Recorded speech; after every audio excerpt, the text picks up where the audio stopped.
López Murphy la tiró a la tribuna, finalmente hay acuerdo con Pfizer, llueve el fuego amigo y Luis Faescola se disculpó con una periodista después de haber estado bastante áspero. Otro día más en este hermoso y calentón país. ¿Quién carajo sos vos? ¿Vos quién carajo sos? ¡Pará!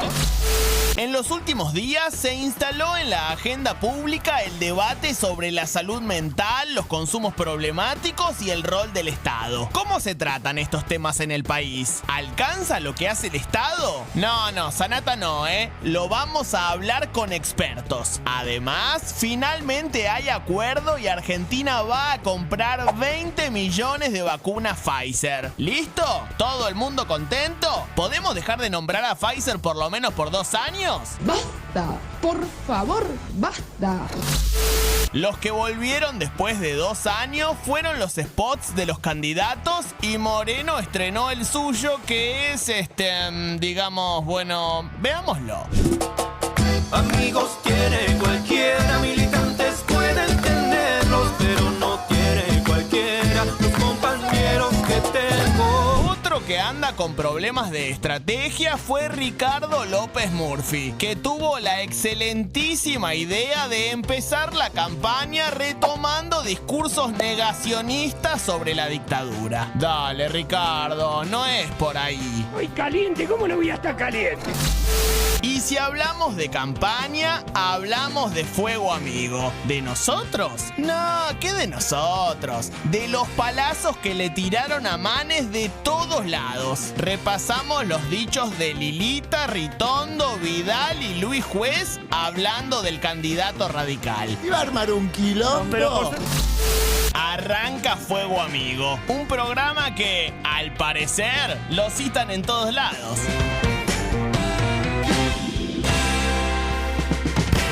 Olvídate, estamos en todas partes. Buenas noches a todos, a todas, a todes. Hoy, Caruso, estás en minoría, ¿eh? Bueno, no hay ningún inconveniente. Estás rodeado. ¿Qué problema hay? ¿Cómo Estamos andan? muy bien rodeados. Ana, Eli. ¿Qué tal? Qué caliente está la campaña, Pide ¿eh? elogios para que lo tratemos bien. ¿Se tiró un elogio al mismo? No, No, a Ah, nosotros, dijo nosotros, bien bien. muy bien rodeado. rodeado. Está bien, Bueno, sí. es que ve la campaña y se asusta. Está caliente la campaña. Hay gente que está muy mal rodeada, ¿eh? Escúchame, ayer arrancaste la noche contándome lo que pasaba con Manes. Nos fuimos a dormir y la joda siguió. Sí, el fuego amigo no se apagó. Claro, lo empezó no sé si lo empezó Manes, pero en el capítulo de ayer, que fue el que recalentó todo, Facundo Manes, precandidato a diputado nacional, había dicho que esperaba que el larretismo no se gastara la plata de los impuestos de la ciudad en la campaña. Hoy trató de arreglarla. Por abajo, Sí. la gente de Larreta, de Vidal, de Santilli, le dicen, Facundo, no tenés tanta experiencia. Bienvenido a la política. Y la bienvenida se la dieron como en el fútbol, ¿viste? Que entran y le Sí. pegan todos en la cabeza. Le contestó primero Cristian Ritondo, Sí. que vía Twitter. Después dio entrevistas Cristian Ritondo también. Sí. Pero, ¿se acuerdan que también les conté que María Eugenia Vidal estaba viendo si se abría o no un TikTok? Claro, estaba con el TikTok, sí, Estaba me con el acuerdo. TikTok, los chicos, la estrategia mediática que la tiene bien agendada. Sí. Bueno, hoy también se sumó a contestarle a Manes. A ver. Estoy segura de la transparencia y la honestidad del gobierno de la Ciudad de Buenos Aires, que no es de hoy, sino de siempre, tanto de Horacio, de Diego Santilli, así que no tengo ninguna duda de que eso no va a suceder. Y en segundo lugar, que nuestros adversarios no tienen nombre y apellido. Claro, por ahí para no hacerse cargo de la tremenda paso que hay en la provincia de Córdoba, Sí. el que no se perdió esta pelea y zafó un rato de la suya, ¿sabés quién fue? Luis Juez. A ver qué dijo Luis Juez. No, y yo le voy a decir, es una cagada, una declaración horrible, mucho menos viniendo un pensador como él, loco, no es acá, el enemigo está al frente, no perdamos de vista dónde está el enemigo. Enemigo. Enemigo, Esa claro. palabra no me gusta. Sí, Y viniendo de un antes- pensador como él, ¿no? Bueno, de los defensores de la República. Yo decía que no sé quién empezó, porque Elisa Carrió ya Sí. varias veces le había tirado palitos y palazos, le dijo a Facundo Manes que quería no es entrar... solo una cara bonita. Digo. No, claro. Y además que quería entrar a la Casa Rosada en helicóptero. Pero, claro, Facundo Manes le contestó. Ah, ¿sí? ¿Qué dijo Facundo Manes, Analía? Bueno, dijo en la entrevista que concedió al diario La Nación, en la misma donde dijo que esperaba que no se gastaran la plata, dijo, Carrió me ofreció ser candidato a vicepresidente de ella en el 2015. O sea, dice, ¿cómo en helicóptero? Si me iba a llevar con ella, si me ofreció que vaya con ella, no Fuerte, iba a llegar en fuerte helicóptero. lo que dijo Manes. ¿Y Carrió le contestó? Y Carrió lo atendió un poquito. Se fue en camisón a ponerse hoy la segunda dosis de la AstraZeneca y lo atendió. A ver. Yo nunca fui a ofrecerle una vicepresidencia a su casa.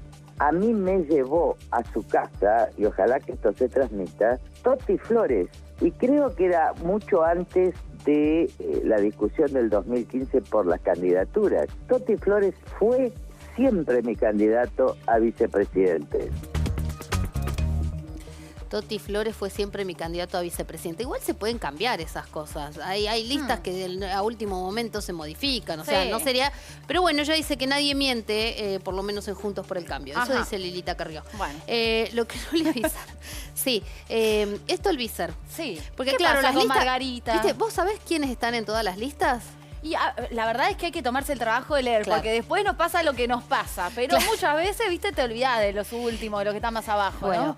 Margarita Stolbizer se enteró ayer, y así se lo dijo, o por lo menos en el cierre, ya cuando estaban todas las listas, se lo dijo a nuestros colegas de IP, no sabía quiénes iban en su lista. Para mucha gente fue una sorpresa verte integrar una lista con Jesús Cariglino, por ejemplo. ¿Cómo? Para mí también, ¿eh? Para vos también, ¿te sorprendió? Claro. ¿No sabías que iba a estar en la lista? Exactamente. Che, pero qué raro no saber quién está en tu lista, en la que vos aceptaste formar parte. Pero hay otras cosas raras, ¿no? También en la campaña, Caruso. Sí, efectivamente, si a ustedes todo lo que hemos visto hasta aquí en este programa les parece raro, raro es esto.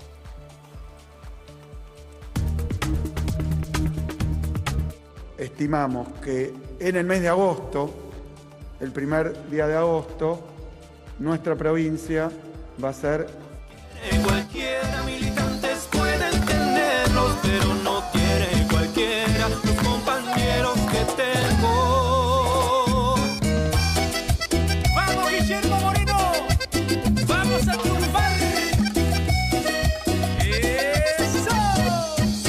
Amigos tiene cualquiera, militantes pueden tenerlos, pero no tiene cualquiera los compañeros que tengo. Amigos tiene cualquiera, militantes pueden tenerlo, pero no tiene cualquiera los compañeros que tengo. Peronismo verdadero, con lealtad, paz y progreso. Este es el gran peronismo, el peronismo. Está buena.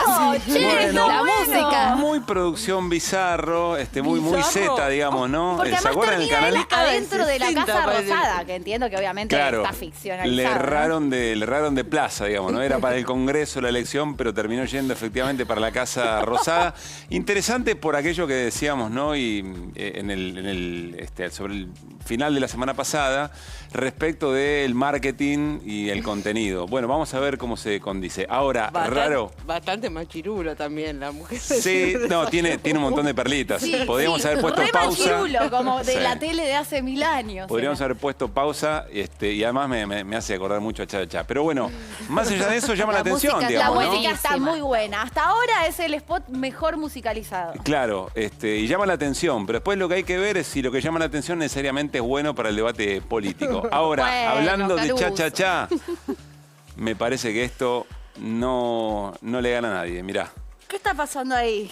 Partido Renovador Federal en Sí. la Ciudad de Buenos Aires, que lleva como candidato a diputado nacional a Lucas Jasewski, Sí. pero que en la legislatura porteña, o para la legislatura porteña, como segundo precandidato a legislador está Mario Adrián Garabaglio, que dijo yo, de alguna manera me tengo que destacar cuando vayan a buscar la boleta.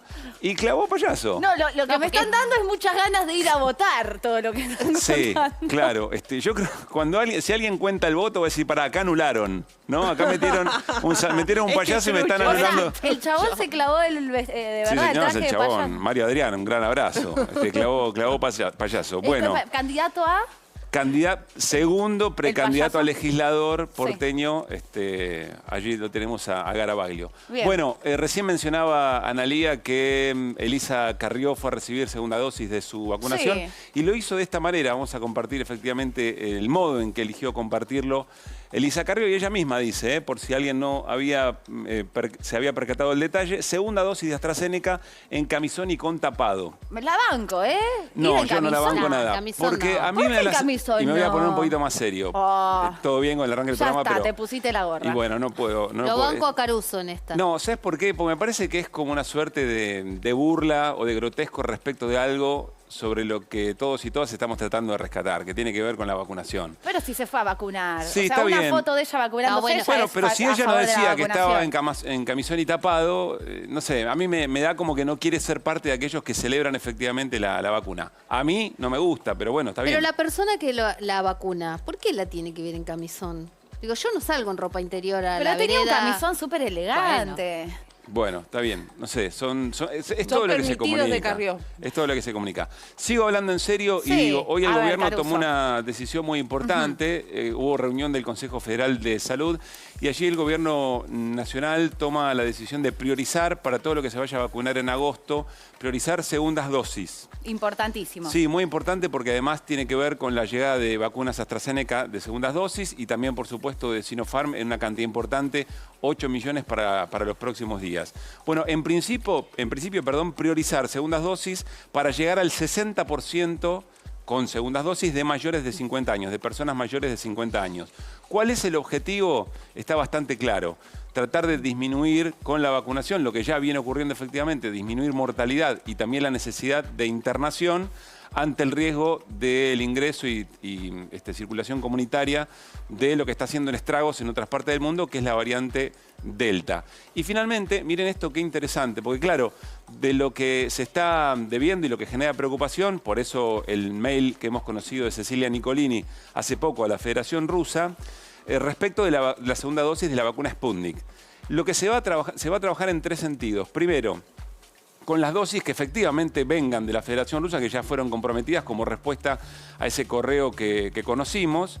También con las dosis que se produzcan aquí en la Argentina en el laboratorio Richmond. Y finalmente, todo lo que se está haciendo en términos de intercambiabilidad. Es decir, que si recibiste primera dosis de Sputnik puedas efectivamente combinar con una segunda dosis de otra vacuna. Van a estar los resultados del primer informe que hizo la ciudad sobre eso. Y es importante el tema de vacunación, que es un tema que va a estar en la campaña, y además es importante porque hoy el fondo revisó al alza la expectativa de crecimiento de la Argentina este año. Sí. Dijo que la Argentina hace 3 meses había dicho que iba a crecer 5,8%, hoy dijo que va a crecer 6,4%. Y uno de los justificativos por lo que eleva la expectativa de crecimiento tiene que ver con el ritmo de vacunación. Digamos, el fondo celebró el ritmo de vacunación. Qué en la Argentina. bueno, buena noticia. Eli, en instantes nos vas a contar más sobre la vacunación en la provincia de Buenos Aires, sobre las clases en la provincia de Buenos Aires. Pero yo les voy a decir de lo que no vamos a hablar. No vamos a hablar del caso del Chano. Porque hay un ser humano, hay seres queridos que están sufriendo. Pero sí vamos a hablar de por qué llegamos a esto. Por qué se llega a una situación así. Por qué estos casos se repiten una y otra vez. ¿Qué herramientas existen desde el Estado para abordar los consumos problemáticos, los problemas de salud mental? ¿Qué funciona? ¿Qué no funciona? ¿Cómo lo debemos abordar? Y eso lo vamos a hacer de la mano de los especialistas, que son los que saben. Ya están acá en el piso, pero antes el informe.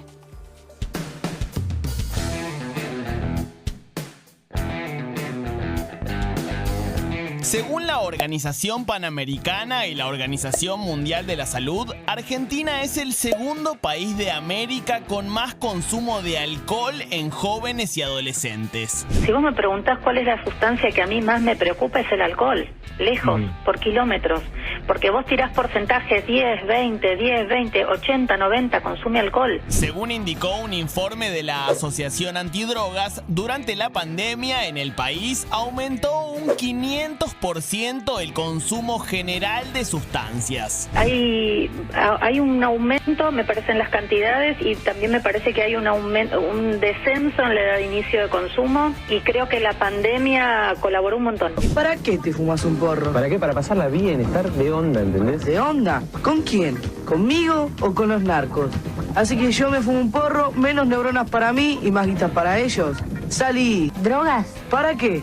Otra cuestión que puso en alerta la pandemia y el confinamiento fue el cuidado de la salud mental. Ya hacia 2018, la Universidad Favaloro alertó que 1 de cada 3 argentinos mayores de edad presentó algún trastorno. Entonces, ¿por qué un problema estructural como el consumo de sustancias y la salud mental siguen siendo tabú? Era muy chica. Consumía con un novio que tenía. Pero muy chica, ¿qué edad? ¿Qué sé yo? 15. Bueno, más o menos la misma edad. Empecé a consumir alcohol a los 5 años. ¿Y éxtasis en España, en Barcelona, cuándo? Sí, a los 21 años empecé a tomar éxtasis, fue mi primer droga. ¿Y la cocaína cuánto tiempo fue en tu vida? 20 años. ¿20 años de cocaína? 20 años de cocaína. Porque me arruinó. Arruinó a mi familia, a mis hermanos, a muchos amigos que tengo fuera de consumo y los sigue arruinando. ¿Qué herramientas hay y cómo aborda el Estado los consumos problemáticos y los problemas de salud mental? En este programa, como lo planteábamos en el informe, tenemos muchas preguntas y vamos a preguntarles sobre miradas, sobre experiencias, sobre su conocimiento a nuestros 4 invitados. Tenemos historias de vida y también tenemos expertos. Arranco a presentar nuestros invitados. Está Mónica Napoli, que es médica toxicóloga, experta en farmacodependientes, ¿no? Exacto, en farmacodependencias. Dependencias, muy bien. Está Alberto Saba, que es director del Frente de Artistas del Borda y de la Red Argentina de Arte y Salud Mental. Está también Lucas González, que se recuperó y hoy trabaja ayudando a otros pibes a que salgan de las adicciones. Y tenemos a Sebastián Sánchez, que es referente de Vientos por Libertad. Bienvenidos a los 4. Muchísimas gracias por venir.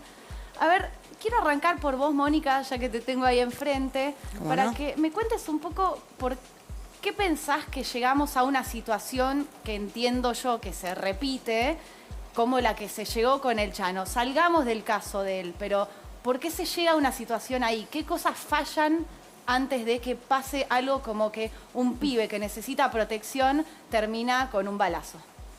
En realidad porque seguimos teniendo muchos prejuicios frente a cuestiones que son de salud, en este caso de salud mental, pero de salud. Si cualquier paciente va a un médico, puede decir soy diabético, el médico lo anota como un antecedente, soy hipertenso, soy cualquier enfermedad que tenga, hemofílico. Pero yo he atendido pacientes que le esconden esto a los médicos. Por ejemplo, no dicen en la primera entrevista que son alcohólicos o que son adictos. ¿Por qué pasa esto? Porque del otro lado, muchas veces, se recibe un juicio de valor. Nadie hace un juicio de valor de una persona que tiene una enfermedad crónica. Nadie señala, mira ese que va por la calle, tiene un problema crónico. Estás diciendo que se expulsa y se criminaliza y se estigmatiza a las personas que tienen todo problemas eso, de consumo. Y seguimos teniendo prejuicios. Yo hace 37 años que me dedico a esto y si bien cambió muchísimo la forma y la mirada que tenemos de las personas que tienen problemas de consumo problemático, todavía hay muchas personas que familias que lo esconden, familias que se han mudado de barrio porque, por ejemplo, la policía trae muchas veces a sus hijos que los encuentran en situación peligrosa en la calle, pero los pueden llevar hasta la casa, que les tocan el timbre a los padres y le dicen, acá se lo traemos, y bueno, vecinos que se quejan o no, pero familias que salen de ese lugar porque tienen miedo de la discriminación, porque pasa a ser el adicto del barrio, la familia con un adicto, con eso no hables mucho porque es un adicto. O sea, seguimos teniendo un prejuicio que no condice con tomarlo como una enfermedad crónica. Quiero ir del otro costado y después escucharlos a los chicos, pero te quiero preguntar, con tu trabajo tan sostenido de tantos años y desde el arte tan positivo, ¿cómo ves vos que el arte puede influenciar en trabajar estos temas? ¿Y cómo vivís también lo que pasó en este caso, que vos entiendo que verás que se repite una y otra vez?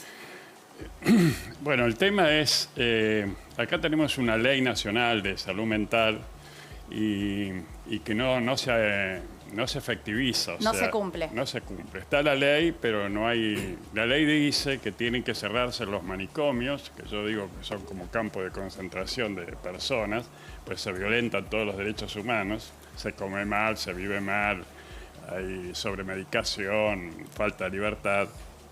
Entonces, y no hay un proyecto, la ley dice que tiene que haber un proyecto de desinstitucionalización o desmanicomialización. O sea, que es el cierre progresivo de los manicomios y el Estado debe garantizar un tratamiento básicamente ambulatorio con internaciones cortas en los hospitales generales. Internaciones para los casos extremos de cuando alguien se hace daño a sí mismo, puede dañar a terceros, sí, eso de hay forma temporal, ¿no? Hay internaciones, tiene que haber internaciones cortas y además al mismo tiempo bueno, garantizar la vivienda, el trabajo, los afectos. Y eso no se cumple. Entonces, del momento que hay crisis, lo único que se sostiene acá es la internación por tiempo prolongado. Como que los dejan ahí. Lo dejan abandonado. Entonces, ¿qué hacemos nosotros desde el arte? Un poco creemos que el encierro lo que produce es... Michel Rivière siempre decía que uno es persona en la medida que puede pensar, sentir y hacer. El encierro dentro de un manicomio durante muchos años, uno deja de pensar, deja de sentir, no es más persona, no es más sujeto, se convierte en un objeto. Entonces, como en esa panza del monstruo que es el manicomio, ¿cómo rescatamos a este sujeto para que vuelva a pensar, sentir y hacer y cuestionar la institución y al mismo tiempo la institución manicomial y al mismo tiempo poder pensar entre todos un sistema comunitario donde contenga estas crisis? Alberto, por ejemplo, yo lo que pasó. lo que entiendo, Alberto, es que si se cumpliera la ley de salud mental, debería haber una unidad territorial o de atención ambulatoria y no debería haberse un policía el que efectivamente golpee la puerta de Chano. Claro, porque serían personas que están preparadas para contener esa situación. No tiene por qué ir un policía con un revólver o a lo mejor algún personal médico que tampoco sabe contener esa situación. Porque además la ley habla de un comité interdisciplinario, ¿no? Claro. Entonces, me parece que lo que está faltando es la decisión política de llevar a cabo lo que dice la ley, que según yo estuve en Trieste, en Italia, viendo la experiencia. Sí. Por ejemplo, a mí me subían a un coche con un psicólogo, con un psiquiatra y con un enfermero. Íbamos a visitar a los usuarios, como les llaman ellos, o los pacientes, como se dice comúnmente, y veíamos cómo viven, porque ellos vivían en departamentos de 2 o 3 personas con la familia. Veían cómo, porque además integran cooperativas de trabajo, donde ellos ven cómo está el trabajo. Entonces, y ante una crisis, territorialmente, como dice Pablo, hay gente que está preparada para actuar de inmediato, o sea, y no llegar al caso extremo como pasó. Claro, pero perdón, en un país que vimos en la pandemia cómo se desnudó la crisis en el sistema sanitario, parece casi una utopía pensar en algo así, en un sistema así. No es ninguna utopía. Pero si no había gasas o no había alcohol en los hospitales. No, pero estoy hablando, no es ahora solo. Sí. Estamos hablando de una ley que ya tiene más de 10 años. Y incluso en la ciudad de Buenos Aires hay una ley del año 2000, o sea que ya llevamos 21 años, que no se aplica. No hay consenso político ni decisión para aplicarla. No hay consenso político, no hay una ideología, todavía se cree que la locura hay que encerrarla, que la única solución es la medicación, y no se piensa desde una estructura más comunitaria, más social. Ahora quiero que me cuentes el laburo en el Borda, pero te quiero preguntar a vos, Lucas, de tu experiencia. Los escuchás a Alberto, la escuchás a Mónica, pero ¿qué te pasó a vos? ¿Cómo lo sentiste vos? ¿Cómo pudiste salir? ¿Qué herramientas encontraste para salir? Claro, yo un ejemplo, conocí Vientos en el año 2009, venía hace 6 años consumiendo. ¿Desde qué edad? De los 12 hasta los 18 más o menos. ¿Qué consumías? Y consumía marihuana, cocaína, bueno, estaba con el Poxirran, la Nasta, las pastillas también. Llegó un momento, o sea, uno comienza con el consumo de marihuana, pensando que está todo bien, Después eso se va agravando cada vez más, va empezando a cometer otras cosas para conseguir el consumo. Llegó un momento que ya uno no aguanta más y sabe que va a terminar mal. Estuve mucho al borde de la muerte, siendo menor de edad. Conocí Vientos en el año 2009, donde me costó, donde empecé a notar que había otro estilo de vida. ¿Cómo llegaste, digamos, a Vientos, que es un lugar donde vos creías que te podían dar herramientas para salir de tu situación de consumo? Sí, en realidad en el contexto donde vivía, yo me crié en una villa, viví casi toda mi vida en una villa, no conocíamos lugares donde ayudaban a pibes y a pibas, pero sí, un ejemplo, pedí ayuda, que se lo pedí ayuda a mi familia, le dije no aguanto más, me van a terminar matando, voy a terminar mal. Y empezaron a buscar, viste, preguntando, llamando, en las redes sociales. En ese tiempo había muy poco encima del tema de las redes sociales, hasta que, bueno, pudieron llegar, se comunicaron. Y al otro día, bueno, me llevaron, mi familia me llevó, y bueno, que fue el 1 de septiembre del 2009. Y desde ahí, bueno, patente. Sí, esa es una fecha, viste, porque de venir tan mal y saber que ya la vida no tiene sentido, donde estás destruido, de repente encontrás un lugar donde realmente te dicen, la vida es esto, podés verla de esta manera. No es solamente el problema no es solamente el consumo, sino que había un montón de factores, la vida de uno, la falta de trabajo. O sea, yo tuve que dejar la escuela a los 12, 13 años por salir a trabajar y era una situación compleja, o sea, en una villa, no tener trabajo, o sea, no tener recursos y ya tener que dejar los estudios muy tempranamente, entonces fue costando un poco y cuando entré al lugar y me empezaron a mostrar otro estilo de vida, que se puede salir trabajando, hermanándonos con otros compañeros que están en la misma situación de uno. Entonces, la verdad que fue por primera vez en mi vida, porque con 18 años, después de vivir una vida totalmente destruida, para mí fue muy positivo, donde pude abrirme, donde pude charlar con los compañeros ahí, donde empecé a tener terapia, que para mí es algo fundamental, y empecé a pensar esto, decir, el tema cuando salía, yo no había dejado los estudios muy de chico, decía, el trabajo, ¿cómo voy a hacer con 19 años? Me toca salir, no tengo estudio, ¿dónde me van a aceptar? ¿De qué voy a trabajar? ¿Dónde voy a vivir? Porque tengo que volver al mismo barrio donde salí, donde me he criado con un montón de compañeros, me he criado con un montón de amigos que están en la misma situación que yo, y me tocó, o sea, salir. Tenías que volver como a un círculo que para vos en algún punto era tóxico. Y sí, porque en realidad uno se va frecuentando con eso, o sea, uno sale de su casa, está el consumo muy presente en los barrios, más en los barrios populares, y uno sale y se va enfrentando con todo eso, y ahí lo que uno fue trabajando dentro del proceso, yo le digo proceso porque fue un proceso convivencial dentro de una casa, pero el proceso continúa en el transcurso de los años. Hoy continúo un proceso porque sigo trabajándome, sigo teniendo análisis, sigo laburando mi persona, la paternidad con mis hijos, también tengo 2 hijos, una hija y un hijo. Y bueno, salí, tuve que realmente enfrentarme con todo eso, con la falta de trabajo, con la falta de recursos, apoyándome con los compañeros, con las compañeras, fui consiguiendo otros recursos y bueno, así fue pasando el tiempo. Hoy tengo la posibilidad de poder acompañar una casa comunitaria a 70 compañeros que están en la misma situación que me encontraba yo hace 12 años atrás, y eso a mí me fortalece mucho más porque, o sea, te sentás y sentís empatía por ese compañero y sabés que viene la misma situación de no tener recursos, de tener un vínculo totalmente destruido con su familia, de no ver a sus hijos hace mucho tiempo. Entonces te sentís empatía, entonces querés ayudarlo y pensás, decís, sí. ¿Cuán importante te resulta a vos la contención comunitaria? Porque vos digamos, resaltás mucho eso, ¿no? Tus pares en esa misma situación, incluso también ayer lo mencionaba, ¿no? Esta contención comunitaria. Para mí eso es una de las cosas más fundamentales, ¿viste? O sea, para mí estar en un lugar donde hay un montón de compañeros que han atravesado la misma problemática que yo, y te sentás a hablar y te entendés y sabés, un ejemplo, que el compañero también la pasó, está sufriendo o sufrió un montón, que hubo un montón de derechos vulnerados también desde chico, de por qué tuvo que dejar los estudios. Porque el Estado te patea de la manera exactamente. Que te patea. Entonces te vas sintiendo identificado con las historias, porque en sí, si de los 70 compañeros que quizás hoy que están en la casa donde yo acompaño, las historias de vida son muy similares. O sea, la falta de trabajo, los padres o que el consumo dentro de la familia esté. no hay muchas cosas diferentes y distintas. Y lo bueno, o sea, esto, es decir, apoyarnos entre nosotros, acompañándonos, o sea, tenemos, no sé, dispositivos como en los barrios también, donde uno o sea, yo en la casa donde acompaño es General Rodríguez, tenemos un compañero que vive, no sé, en Loma de Zamora. Y sabemos que tenemos un dispositivo en ese barrio que está acompañando el barrio, que acompaña a los pibes, a las pibas. Entonces ese compañero va, se acerca ahí, tiene su terapia, hay un montón de compañeros y compañeras. Son una red.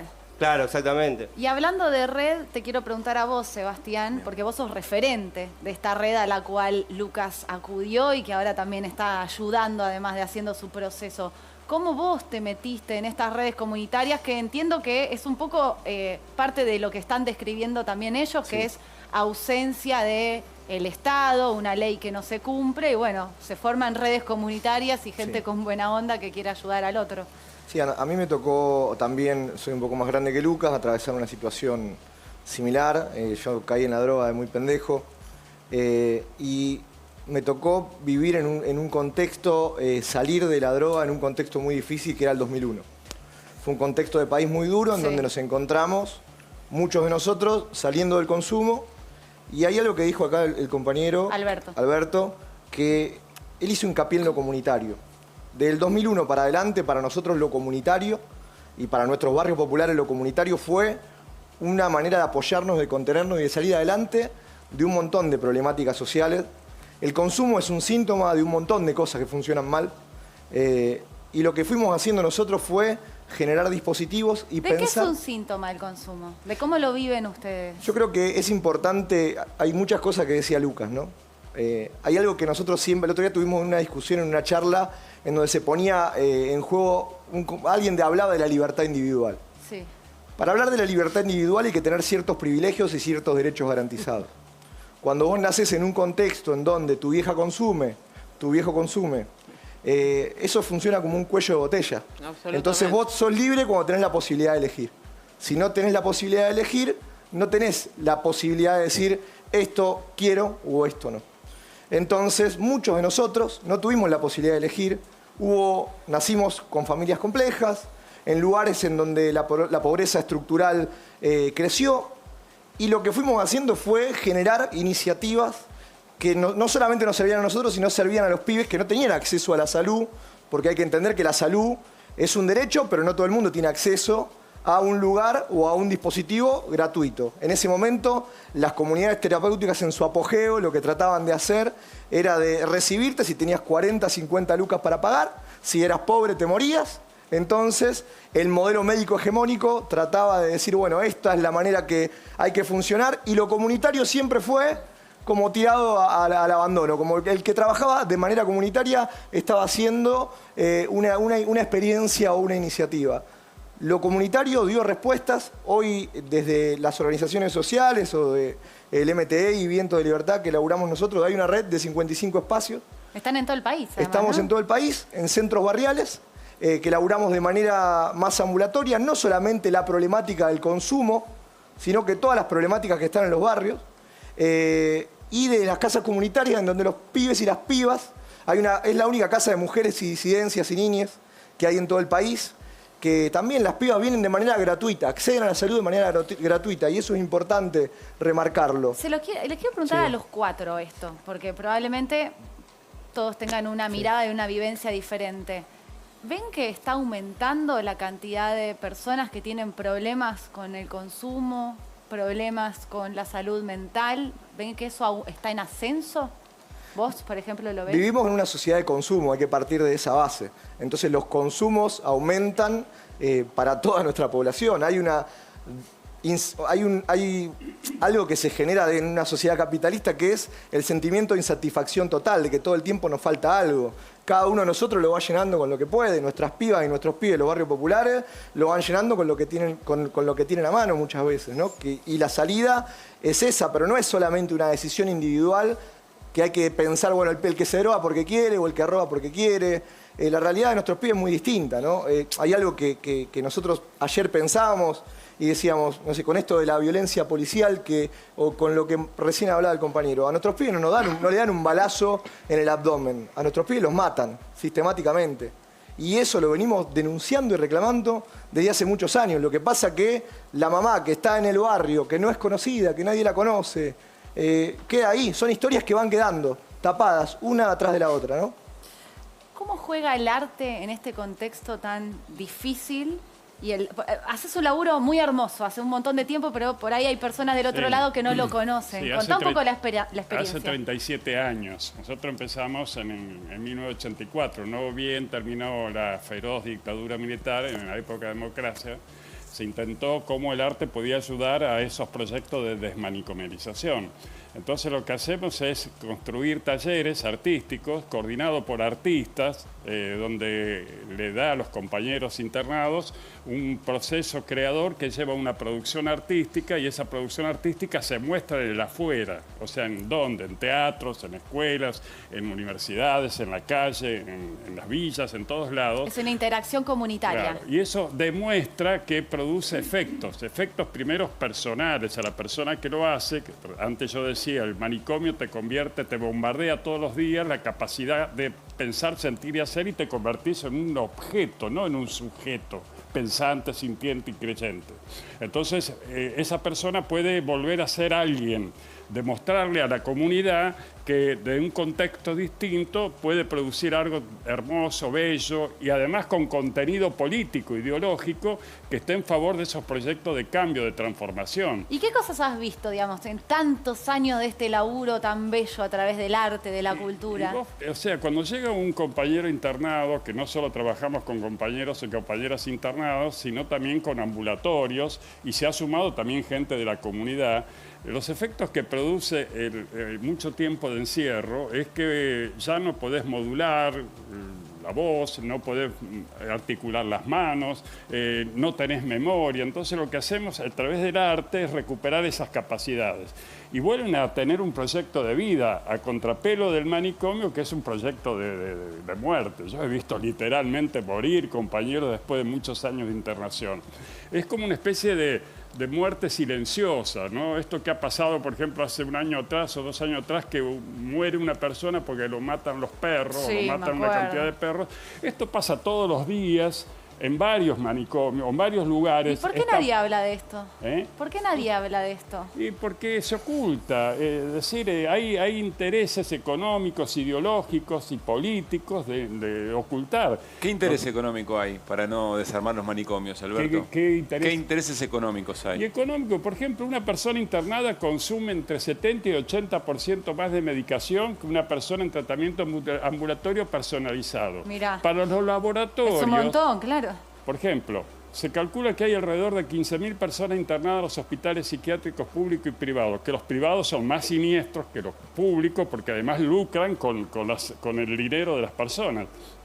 Si dejan de consumir esas 10, 15, 20 píldoras todos los días, multiplicado por 15.000, 20.000, al final del año son millones de dólares que un laboratorio deja de consumir. Tremendo lo que estás diciendo. A ver, Mónica, quiero entrar en algo que obviamente es incómodo, pero muchas familias, al igual que ellos, lo sufren y no se habla, que es en la situación en la que a veces una persona está en una vulnerabilidad extrema que se puede dañar a sí mismo o puede dañar a otros, a un ser querido.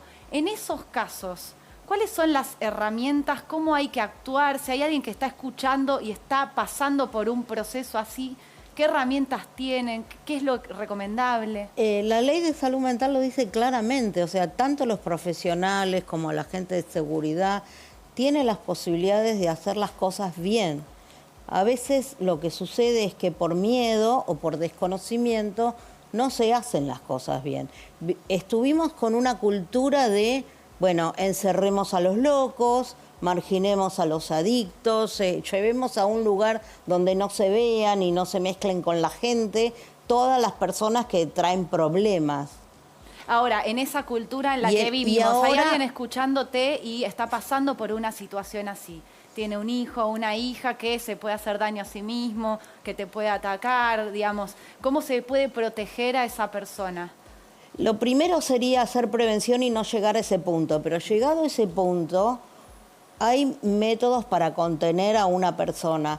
yo escuchaba lo que decía Alberto de los fármacos y está totalmente científicamente demostrado que cuanto más los profesionales podemos utilizar la palabra, menos medicación necesitamos para que las personas que se acerquen a nosotros mejoren. Qué fuerte esto que están diciendo. Claro, porque de la patología que funciona fuera. al revés el mundo. Poder escuchar, poder tratar, poder comprender, poder entender que esa persona viene de determinado núcleo, como dicen los chicos que vivían en barrios, o personas que no viven en barrios y que tienen mucho poder adquisitivo, que también tienen los mismos problemas. Ahora, Mónica, ¿qué te pasa cuando vos ves un caso como termina con lo de Chano, ¿no?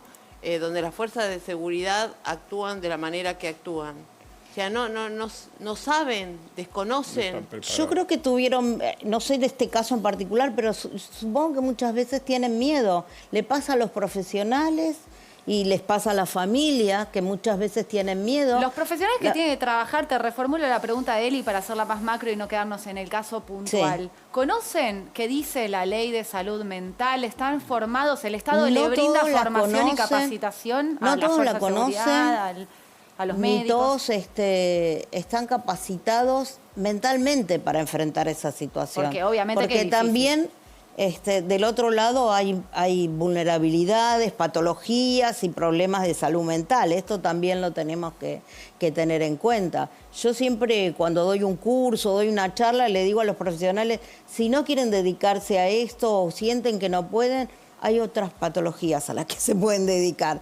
Pero para algunas circunstancias de salud mental hay que tener un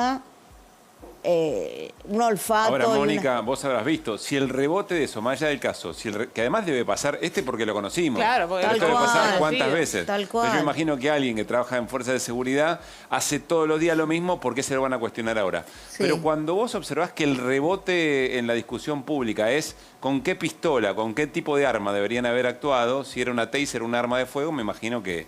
No, bueno, eso ya no tiene ningún sentido. A mí me ha pasado atender pacientes que estaban en el hospital esposados y pedir que los desposen para poder trabajar con ellos. Bueno, podés crear un vínculo con Desde ese otra lugar, persona a través de las si esa armas, persona claro. está atada. También me ha pasado atender personas que estaban en un brote psicótico, que no entendían nada de lo que le queríamos explicar y demás, y necesitamos utilizar la fuerza física para poder inyectarles una medicación y que se tranquilicen. Claro. Y A que ver, no se lastimen ni lastimen a otro, porque eso es lo único que dice, digamos, de importante, no es lo único importante la ley de salud mental, pero de importante en esta situación. Solo cuando hay peligro para sí mismo o para otro. Después, que esté más loquito, menos loquito, que hasta sea simpática la situación, se puede manejar. Ahora, si alguien dice voy a matar, sale a matar o me voy a matar, yo siempre pongo el ejemplo que, digo, cuando atiendo a un adolescente, hay que respetar el secreto médico y hay que respetar lo que nos viene a decir para tener confianza y crear un vínculo de confianza. la mayoría de tus pacientes, ¿por qué consumo van, digamos? ¿Qué es lo que más se consume, digamos, los Yo más atiendo problemáticos? tabaco, alcoholismo y los consumidores problemáticos en general hoy son consumidores de cocaína. Es más, muchas veces vienen diciendo, yo vengo a dejar la cocaína, pero la marihuana no la voy a dejar, yo vengo a dejar la cocaína, pero el alcohol no lo voy a dejar, hasta que después de un proceso se dan cuenta que el que tiene problemas con cualquier cosa, con el juego, con cosas que no son sustancias también. ¿Y la pandemia qué hizo con todo esto? Porque me imagino encima en este contexto que todos están describiendo de su vivencia, pero que hay un denominador común, claramente, que es un olvido y una ignorancia total desde parte del Estado. ¿Qué pasa con la pandemia? Y la pandemia lo que hizo fue complicar más la situación. Por ejemplo, en el Borda, en un lugar que es ya un lugar de encierro, la pandemia hizo un doble encierro. Entonces, en el caso nuestro, por ejemplo, no pudimos hacer las actividades presenciales que hacíamos siempre. No pudieron No, nunca hacer hasta los trabajos. Recién hace 2 meses empezamos a tener algunas reuniones de 10 personas, como dice el protocolo, pero no pudimos hacer los espectáculos. Hay una red argentina de arte y salud mental que yo presido y que organizamos un festival latinoamericano de artistas internados y externados al hospital psiquiátrico, que ahora le llamamos Festival de Arte, una puerta a la libertad. Un invento nuestro, único en el mundo, un festival de artistas locos, entre comillas. Espectacular. No lo pudimos hacer el año pasado, ya llevamos 14 ediciones, tendríamos que haber hecho 15 ediciones. Entonces hemos utilizado la técnica, el Zoom, todos estos elementos de la tecnología virtual, que nos permitió continuar con algunas actividades, pero no es lo mismo. Sí, o sea, no. lo presencial, el contacto con el otro no se pudo hacer. Ahora, Cata, vos recién decías, vos recién decías que efectivamente el Estado falla, y no tengo ninguna duda, en la implementación de la ley de salud mental que no ocurre, está clarísimo. Pero recién Sebastián decía algo importante, un sistema.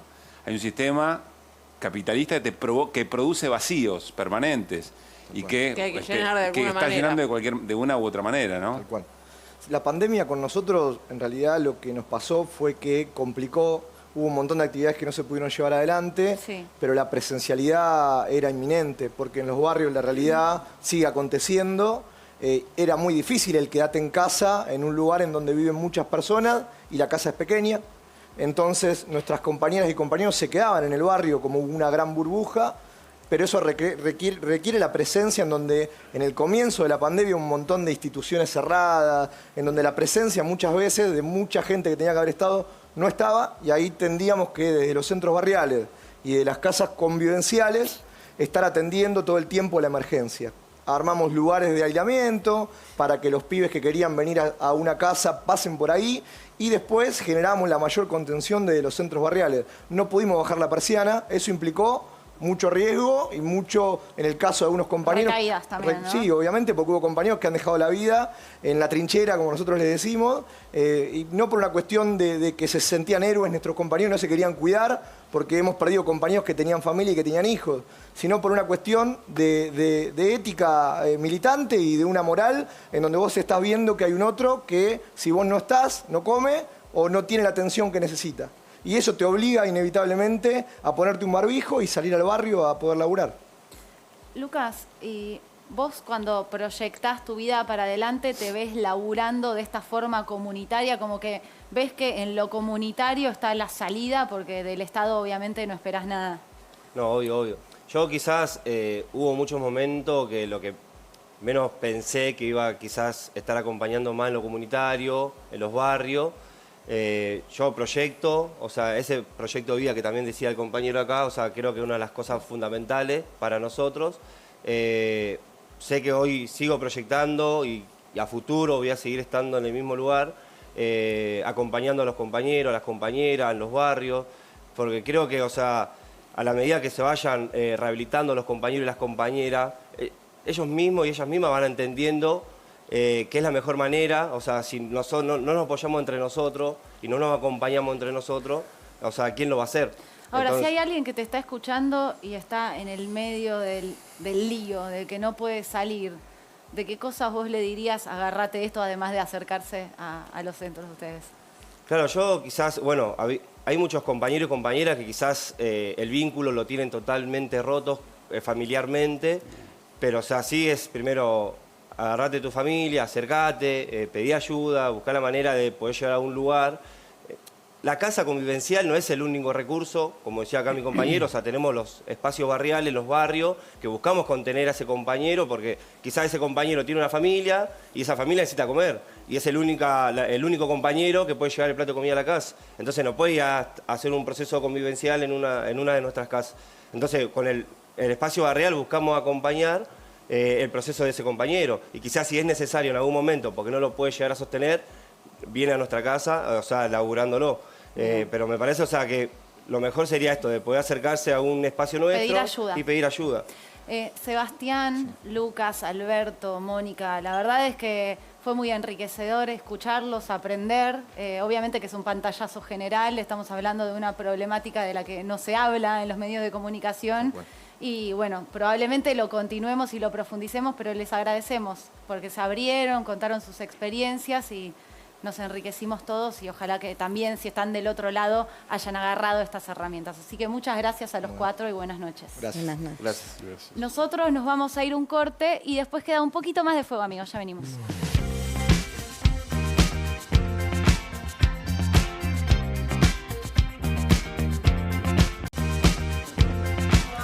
Tiene hinchada, Caruso. Ustedes no están del otro lado. no es Tiene hinchada. No Tiene es un club de fans, no solo a las Carusitas, sino detrás de cámara. Tiene club de fans que lo escuchan Es ahí. un dato objetivo el que tiene el compañero. No sé por qué lo dijo. Una machiruleada total, así que me voy no. a ir a la gran Eli Pejer con información calificada importante que dijo hoy Bisotti. Ahora, ¿cómo la remonto, no? Siempre me toca hacer la serie del grupo. Bueno, sí, efectivamente, Carla Bisotti hizo anuncios muy importantes. Creo que la frase del día tiene que ver con esto que dijo: agosto será el mes de las segundas dosis. A mí esa frase siempre me da miedo, pero bueno, también esperanza, Bueno, obviamente, eso ya me estoy anotando. Pero me parece que Bisotti no ha hecho grandes anuncios así. ha sido muy medida.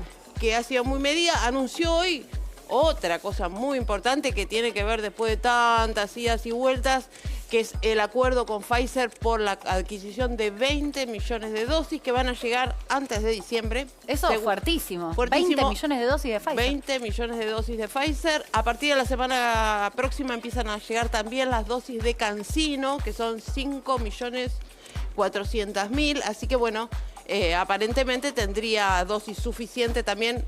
Hoy llegaron de AstraZeneca y van a seguir llegando los próximos días. Podría cumplimentarse, me parece, esa expectativa de que agosto sea el mes de las segundas dosis en la Argentina. Que lleguen todas las vacunas, que sigan llegando. Bueno, y la hablando de salud. todo un poco, está el ministro de Salud bonaerense brevemente. ¿Qué va a hacer? Bueno, ¿Se va a bajar del ministerio? Va a la lista del Frente de Todos en la provincia de Buenos Aires. Hoy anunció su renuncia, que efectivamente se concretará en el día de mañana, cuando el segundo actual en su gestión, Kreplak, va a asumir formalmente a las 10 de la mañana en La Plata como nuevo ministro de Salud de la provincia.